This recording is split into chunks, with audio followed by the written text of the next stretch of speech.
Hello everyone, in this video I'll show you how to perform acceleration tests via OBD Scanner.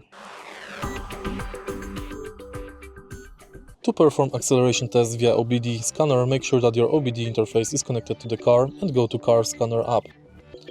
Next, go to Acceleration Test, and here you can check acceleration time from 0 to 20, 30, 40, 60, 80, 100 km per hour and 120 km per hour.